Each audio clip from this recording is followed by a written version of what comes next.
หันยังอีโบโดนบนหน้านะดับปีอ้าวเฮ้ยเฮ้ยเฮ้ยอีโบ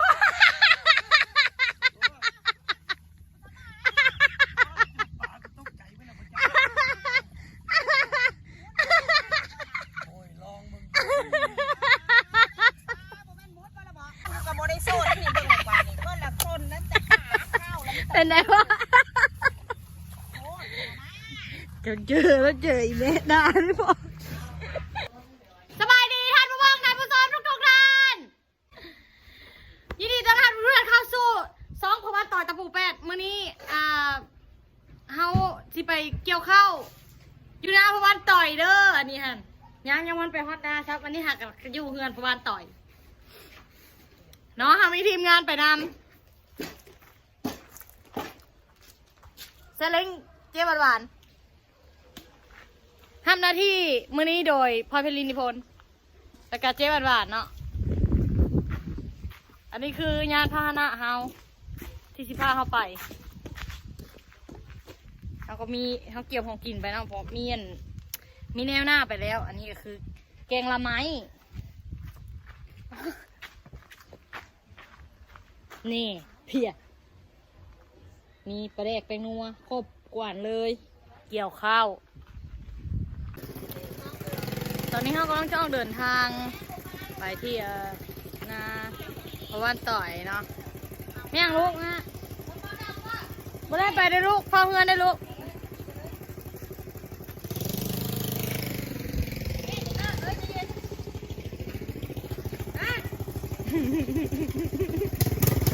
โย่จะได้เราสิท่าให้เบิ้งเนาะนี่แซนไก่โพดโบแมนเนาะของพระเจ้านอนหน้าเฮากับไก่แซนไก่น้อยนึงไก่แซนไก่ยังมีน้อยนึงอีกเนาะอยู่บ้านหัดเจียงดีพูดแหละเดี๋ยวสิท่าให้เบิ้งว่าทางมันทุลักทุเลซ้ำใดซ้ำทางไปหน้าแหละ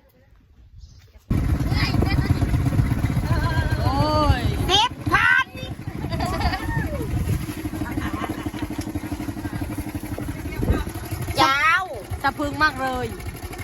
สะพึงเนาะกันซื้อถอดบ่ได้สแต็กมันนี่หักกูบอกขายมันนี่กูปิดหานเปี้ยนมันนี่หาบอกขายตื้มเลยเด้อยายตื้มเลยเด้อหุบใส่ขี้มุ้นขี้ไม้บ่ฮะขี้มุ้นขี้ไม้ฮะทุ่งย่างฮะบ่พอนะนี่มาเอานี่สิเตี้ยนทุ่งไอ้นี่อันบ่พอสิอาศัยทุ่งอันนี้บ่ดิเอ้ยจะเจอของดีแล้วมันนี่ฮะห้องง่ายนี่กับนี่เด้ออัน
ะ ลูกกระโหลกชอบแล้วนะ ตอนนี้เขากำลังแม่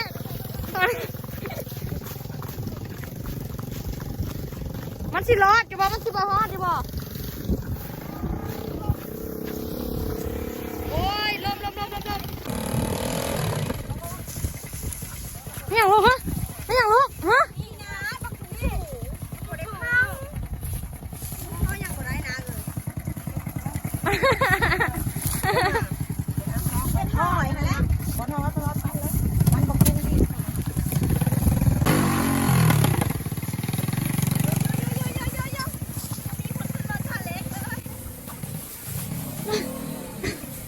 วันลุยทองวันนี้วันลุยทอง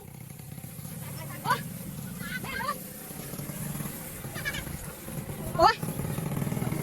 แล้วไปยุ่งไง ลุงบายบัดนี้ค่ะ ลูกมึงกับโซ่เนาะ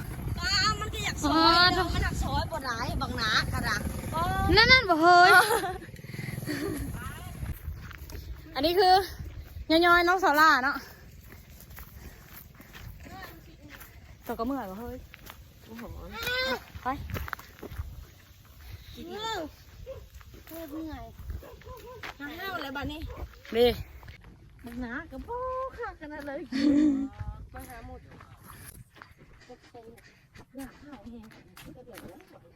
อันนี้คือจะเป็นวิมานอากาศตะกี้หน่อยเนาะ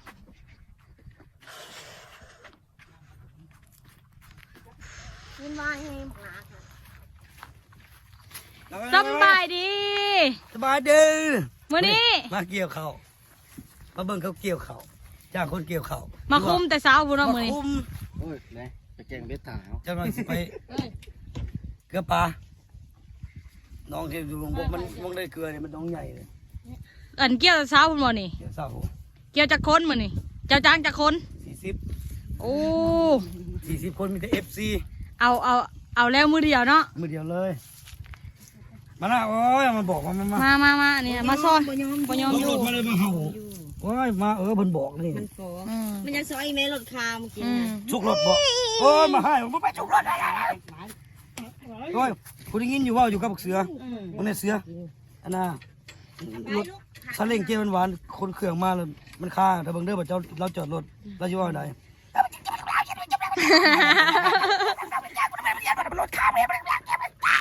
เกียร์หวาน ลูก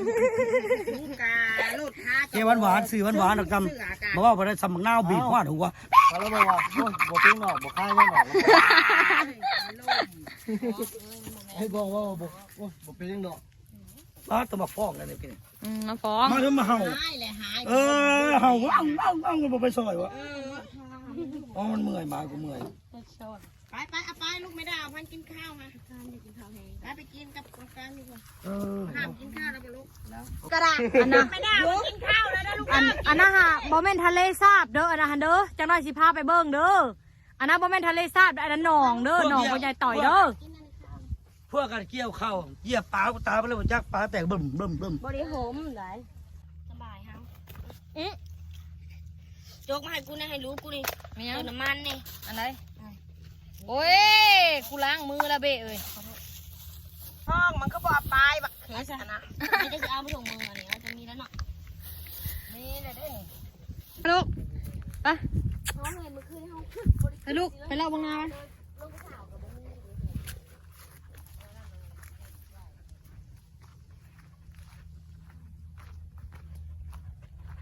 แม่ไปทางพี่บ่เออ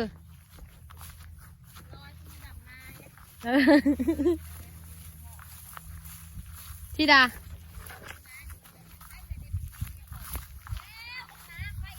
ไปนี่ไปกับกูดิ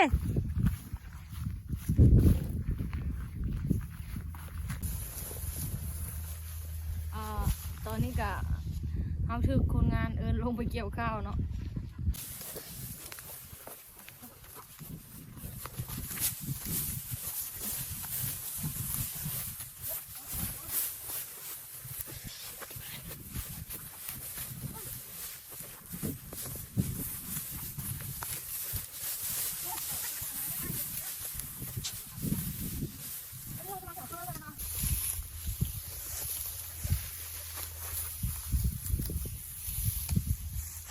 พิ่นไม่น้อมเท่ากับห้องเพิ่นมาซิดเบ็ดอีพ่อหากับเกลือป่าแล้วเพิ่นมาซิดเบ็ดโอ้ยนี่ก็สิมาเกี่ยวข้าวนะพวกมันเลยดิฮะโอ้ยฮะเป็นผู้ใด FC ลาวในนั้นบอกจะเป็น FC เห็นเพิ่นจะต่อยวะเพิ่นญาติเอฟซีแล้วเพิ่นปบ ในนั้นเนาะ เอฟซี3คนหุ้มใส่เหล้าแล้วเรานี่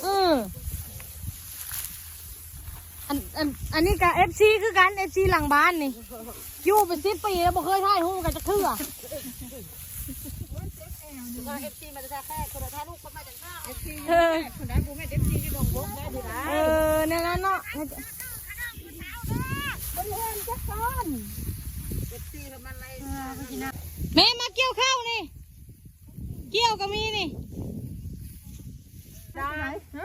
เขาบอกเกี้ยวอยู่นะกกทมมาฮะ อะ กกทมสิไหน เกี่ยว จ้าบุ้งน้ำพุเขาเกี้ยวดอกเด้อกันบริไฟทางนั้น เกือบ10 ก๊กกูแม่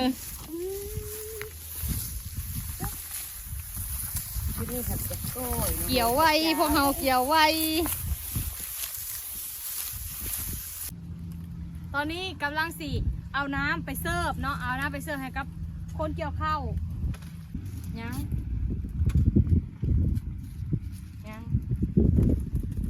มึงมาโจกซอยอีกมึงจะความสิหายไปเอาเถอะคือจับบนนี่เห็นบ่นี่กำลังสิเอาขึ้นเลยเป็นไง บอกอยากให้มันได้เป็นไง รสชาติมัน เป็นไง คนถือน้ำนี่ได้มาจากใส่คนถือน้ำนี่ คุก คุก สิกูไปตักแน่ห่ออะไรสาว เอาละ ตามบางห้องเลยลูกของเราดิ ไปละ วันนี้หวานบริการเด้อให้มือสำหองต่างมันหวานน้อยเป็นย้อยลูกสาวลาเลิศมันหวานตามอยู่ท่งวันนี้ตามให้เพื่อนเกี่ยวข้าว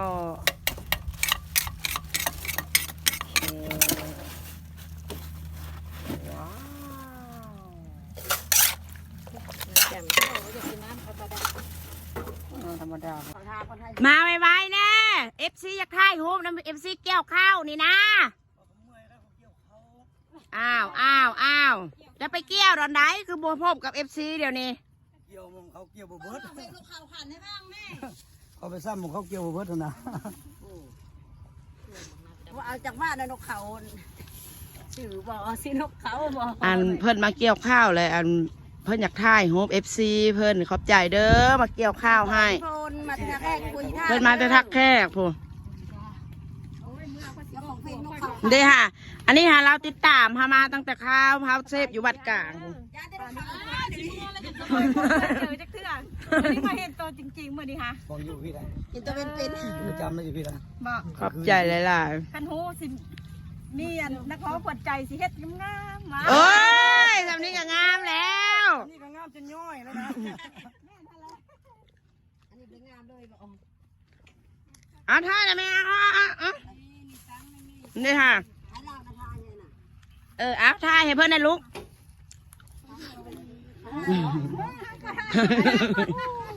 คนเอาอีกเนาะ คนหักอีกประมาณนี้กระดังห้อง มีนั่นแล้วเกี่ยวข้าวพี่ลึกมี พี่ทางพี่หรือเปล่าทางพี่หรือเปล่ามันจังโบอันนั้นกันได้ เข้ามาเลย พี่มาทางพี่มันจังโบอันนั้น มันจังโบเลื่อมตาเว้น พี่สาวคนที่ เรื่องอะไรโตครบคือโตยัง มาให้ตก FC เพิ่นมาแต่ทักแขกว่าฉันมาถ่ายโหเพราะมาเกี่ยวข้าวเพิ่นบ่ฮู้ว่าอันนั้นเป็นหน้านักฮ้องเพิ่นว่าหา หน้าละห้องกับอันนั้นเด้ เกี่ยวฟรีเลยแหละ ยับข้าวแน่หามาคันนะพี่ขอบใจเด้อขอบใจหลายๆ ยัง เพิ่นติดตามมาโดนแล้วเพิ่นว่าค่ะ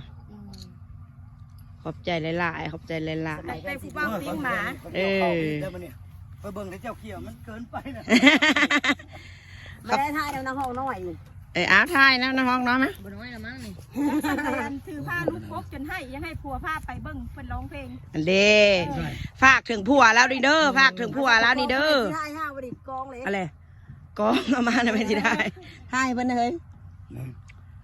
มาจากถ่ายน้ำน้องพลอยไพลินลูกสาวกบเพิ่นติดตามมา10 กว่าปีแล้วเฮ้ย บ่แม่นน้อยๆปีได้ อัน ตอนนี้เห็นเนาะตามขาเนาะ เพิ่นอันอยากถ่ายน้ำน้องพลอยเจ้าของเสียงเพลงซานาโบมีขอน้ำแข็งมื้อนี้ได้มาขอจนเบิดมือน้ำแข็งเสิร์ฟอยู่เบิดมือมื้อนี้เนาะขอบใจหลายๆเด้อ เยี่ยมยังอีก ขอบใจ ขอบใจหลายๆผู้โลดเขาท่าอยู่เนาะผู้ จะหลายอ้าว เดี๋ยวก็เราโรสลิง ทำมันใส่เนาะฮอดอยู่เนาะ พอเจ้าที่ไปใส่เจ้าที่ไปใส่ เอาเกลือปลา เจ้าเดี๋ยวเจ้าก็เป็นพ่อเขาอยู่บ้างดูเจ้าก็เป็นพ่อเขา คนเป็นหลักปลาแล้ว ใครแน่ไป โอ้ย บ่ทั่วเนาะใครแน่ยันบ่เป็นพ่อเขานะมันลงมานี่มันอยากลงหลายคนนะคุณได้กับว่าหน้ามาตาดิจ้ะก ปลาตัวนี้ต้องได้เกลือด้วยบ่เกลือเพื่อมันกินเต่าเลย ำเจ้านี่เจ้านี่ยังแม่นเจ้าดุเนาะดุเห็ดกับป่านี่นะ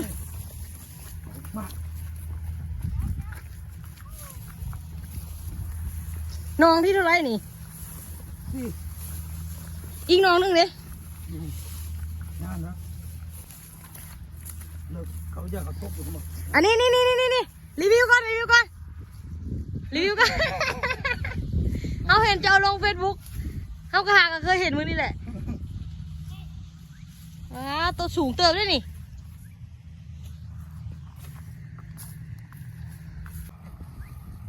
โอ้แต่กลัวเนี่ย คักปานเฮ้ยยัง โอ้โหกลัวปลาเนี่ย สิลงบ่ดีบ่ เดี๋ยวโอ้มองพวกเกลือปลาบอกว่ามันกินอาหารธรรมดาเกลืออาหารสั้นสูงอยู่ โอ้อาหารกากกทมโถแต่ละมื้อเจ้าก็เฮ็ดแบบนี้บ่ นี่แหละแล้วเดี๋ยวพอกันเต้นตามแล้วเธออยากกินบักไม้เนี่ยมันขึ้นมาเลย ระวังยังออกไปจากห้างเรือปลาคนนี้ ยายบาทว่านะ เรือปลาเอาไหม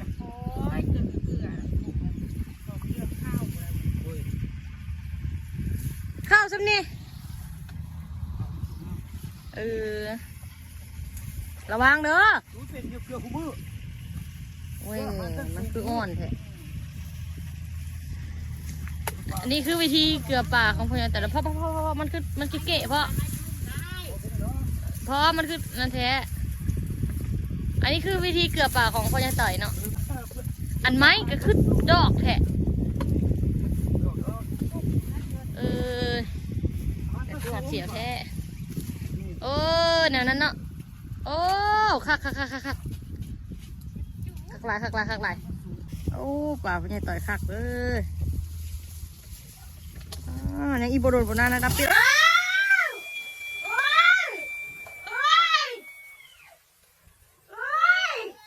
อีโบ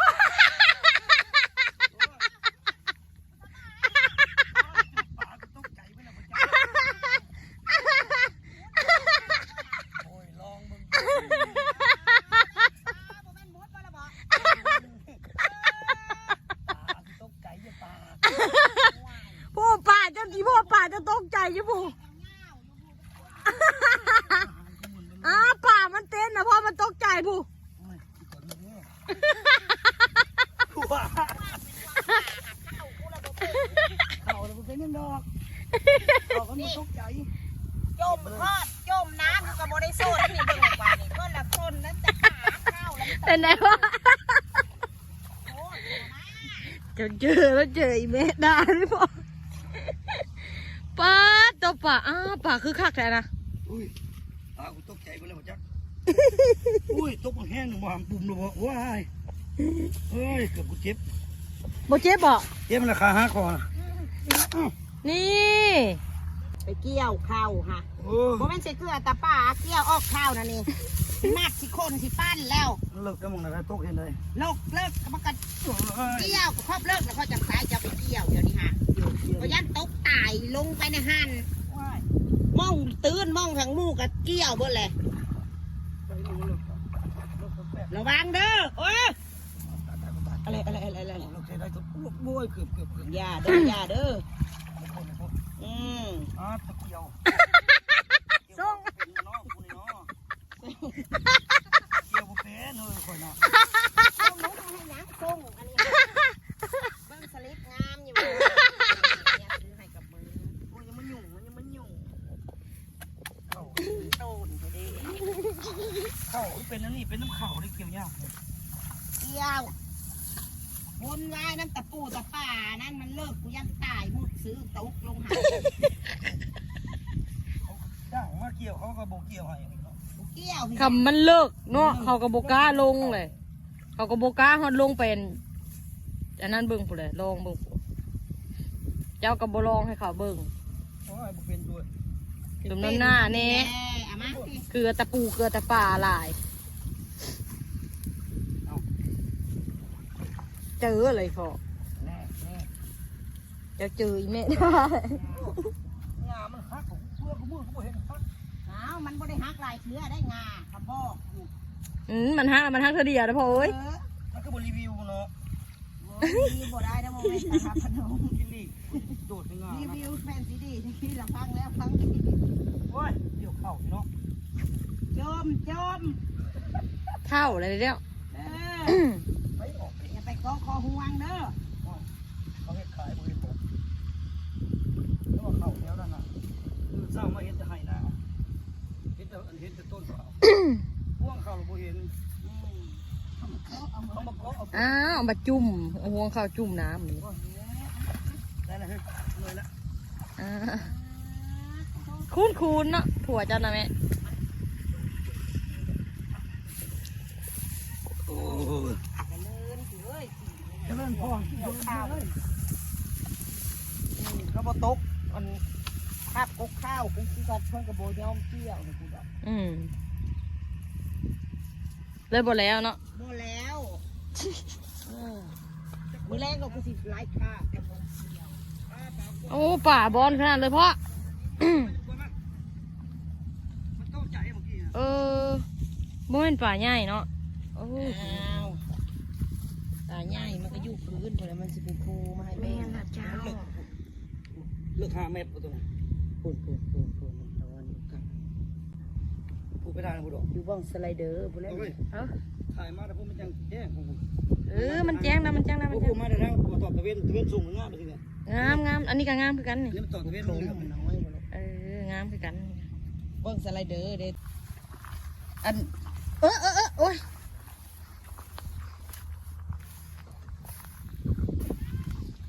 ลมมันดู ตัวนี้บ่พอหนองเทียน40x40เจ้านะแต่กี้เนาะเฮามาเฮ็ดหุ้มตอนนั้นเฮาอยู่ฝากนั้นเนาะตอนนั้นมันบ่ทันละมีอันน้ำเลย มีน้ำฮอตบ่อนกลางขาอีกบ่ตอนนั้นฮะอันนี้มันก็เป็นครอบมันหมดนี่มันบ่ทันละเลิกกูแล้วผูกมองนะมองไม้อ่ะนะ ลูกเรามีบ่กี่ป่วยมัน นอนข้าวแฟดข้าวของมือแรงไอ้มีแนวอ้างเลยเนาะไอ้ลงมาอยู่แล้วดิ มาแล้ว โอ้ย เจ้าบอกไปบอกทอดข้าวจะได้ทอดข้าวจะได้ ผมก็นอนเขาเลือกหาครับผม ผูกอันนั้นได้ผูก อันนั้นแหละโต๊ะปลาดิงปูยัน ก็โดครับผมบอกเคยแบบพวกพี่ไปซื้อ เขาคักสุดอีเพาะเลยเดี๋ยวนี้นี่เราเขาสิพาไปเบิ้งหอมหอมหอมน้อง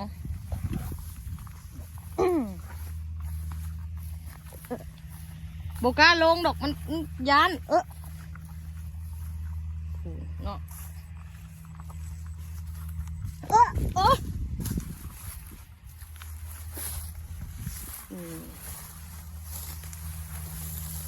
อันนี้มันง่ายอีหลีได้แบบเอามาตอนนั้นโอ้เขาจะบอกไปเขาจะให้เบิ่งเฉพาะทำนี้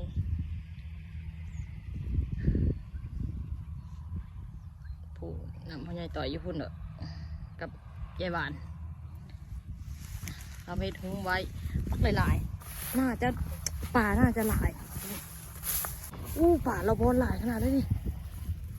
โอ้ค่ะอันนี้ก็คือนาเนาะแล้วน้องมือนี่แล้วนาพอใหญ่ต่อยนาทุ่งยังงูยังงูหลายบ่ พีดแล้วข้าวนั่นมันเย็น งูหลายบ่งูเห่างูอย่างนี้บ่ จอนงูเห่าปวดงูเห่า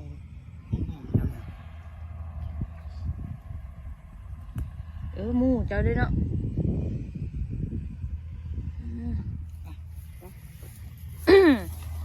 อ้าววันนี้ฝากซองแน่พ่อ โอ้ยแกเสือได้ เอ้ย ได้ ฝากซองแน่ ฝากซ่องพ่อบ้านไทยตะปูแปดเด้อฝากกดไลค์กดแชร์กดติดตามขอบใจ อย่าลืมนะ อย่าลืมเด้อเราบอกนะ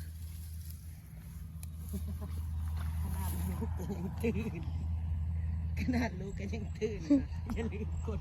ติดตาม ไป